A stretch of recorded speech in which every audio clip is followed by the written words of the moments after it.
Welcome to Outpouring Watch TV. Kindly like, subscribe, and turn on your notification bell. The formula I will give you tonight, it was David that gave it. The formula for supernatural living. You will see why David fought 66 battles and won all. He never lost one. Supernatural living. What kills others can become the platform for your shining. Psalm 23 from verse 1 to 6.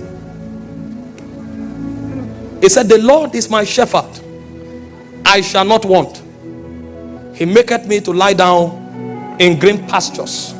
He leadeth me beside the still waters. He restored my soul. He leadeth me in the path of righteousness for his name's sake.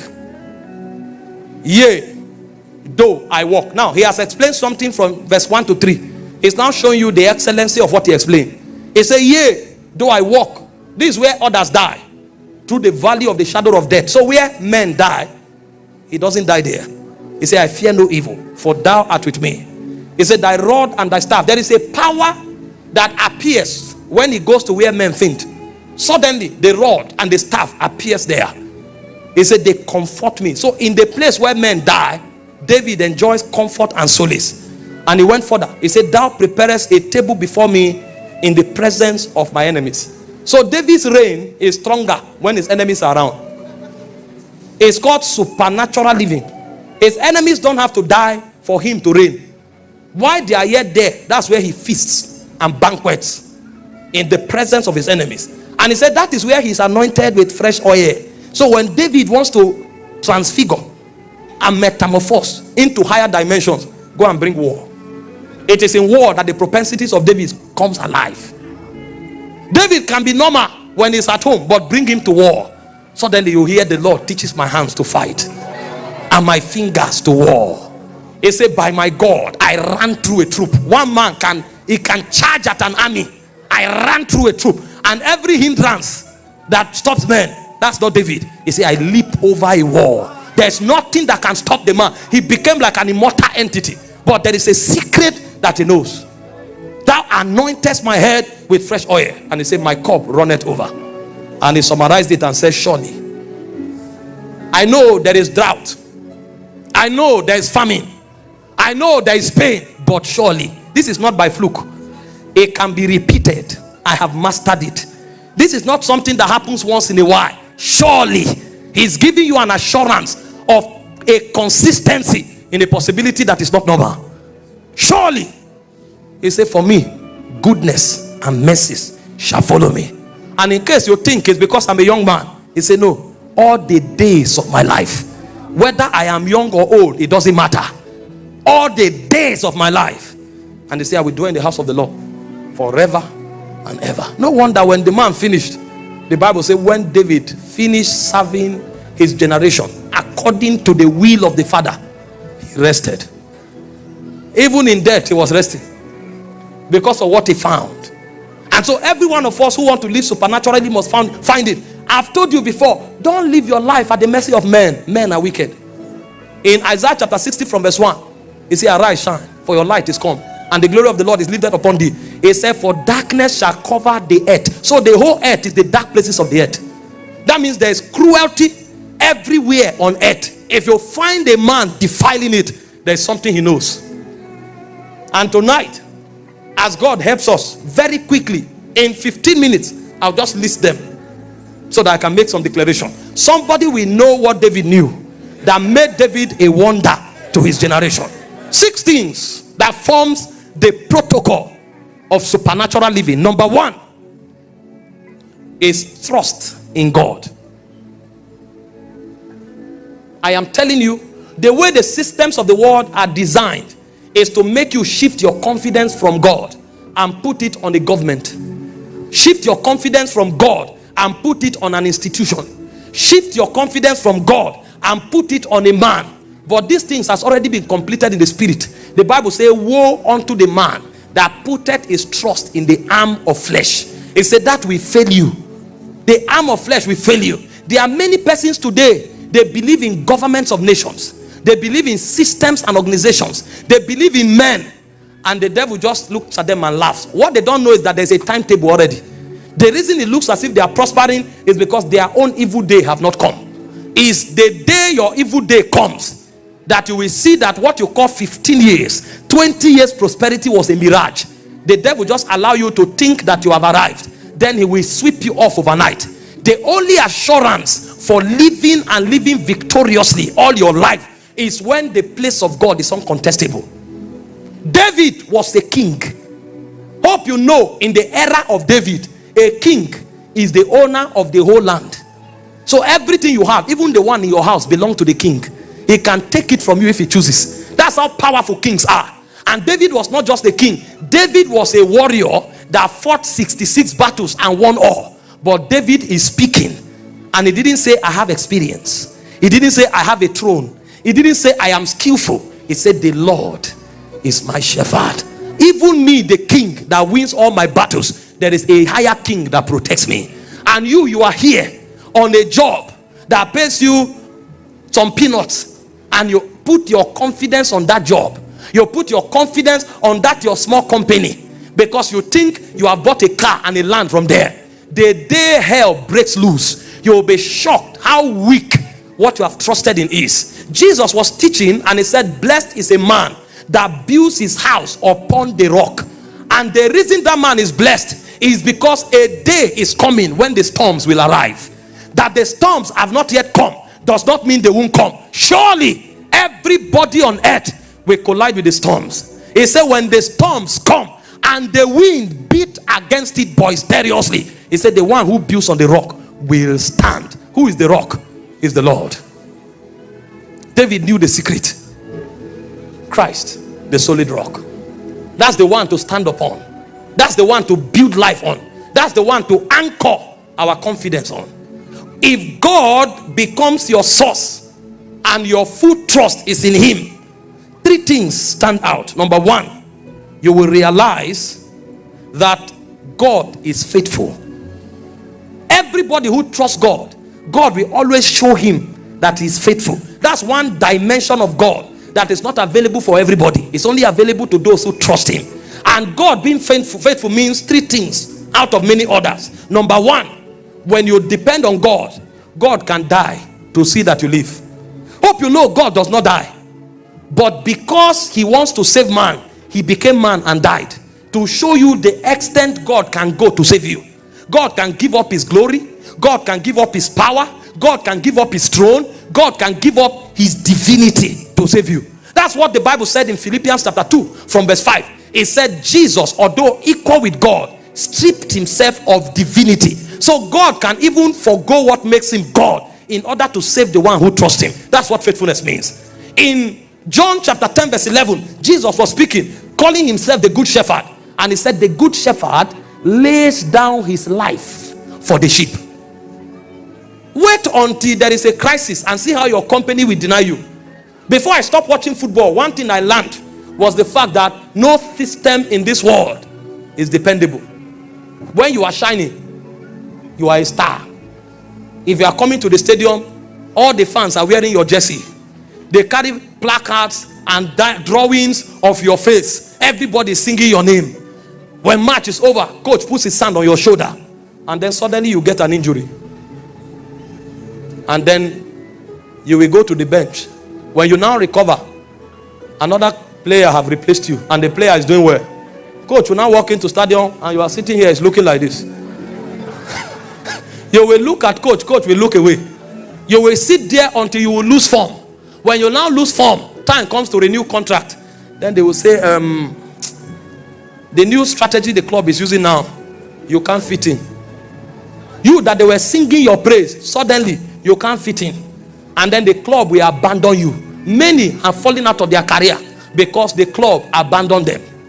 Or when you are growing old, suddenly coach will say, they respect you, they honor you, but they have to win this match. And because they need to win this match, you will come in later. And when time comes to come in, you will be looking at coach like this. Coach will move away from the bench and go and stand in the pitch and is watching until a match is over. And you will be shocked that you who was celebrated, you didn't mean much. They were using you. And now you don't have what it takes to be you, so they will dump you. But God does not operate like that. If God begins with you, he say, I am the Lord, I change not. He said Jesus is the same yesterday, today, and forever. Whether you are in form or out of form, God will remain faithful. That's why you cannot afford to trust anything other than God. Only God will go out of his way to restore you. Man was shining in Eden, and you think God loved man because man was shining. When man fell, man didn't have the initiative to even reach God. The Bible says, while we were yet sinners, it was Christ who went out of his way to seek us. We didn't seek him. He was the one who sought us out. That's how God operates. God does not stand with you because you are in your glorious season. Even when you are in the pit, God will trace you there. Jesus had no business going to hell. The reason Jesus went to hell was because of you and I. He descended to Hades, the worst part of existence, and he stripped himself of his divinity, took sin upon himself, so much so that God rejected himself in order to accept you. When he was on the cross, the Father turned away from him and he shouted. That was when he almost broke. Eloi, Eloi, lama sabachthani. So God turned away from himself. God rejected himself. God looked away from himself in order to save you. Not because he owes you, but because his nature is consistent. And so any man who wants to live the victorious life, come rain, come shine, God is his only source. God is his only anchor. God is his only confidence. And I can tell you that many circumstances of life will test you to show whether this is your conviction.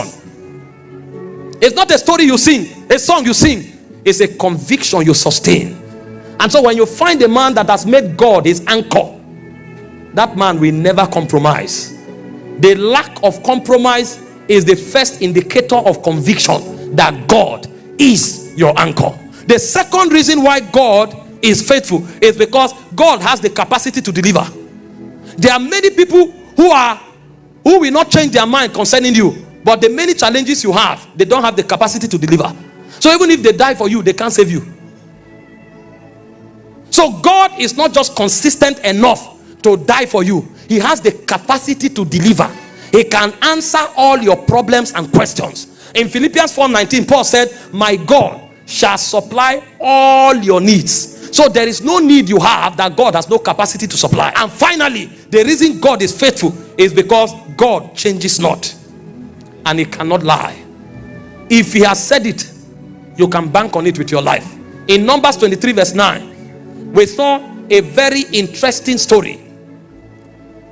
In that scripture was where the Bible said, Numbers 23 verse 19, I beg your pardon.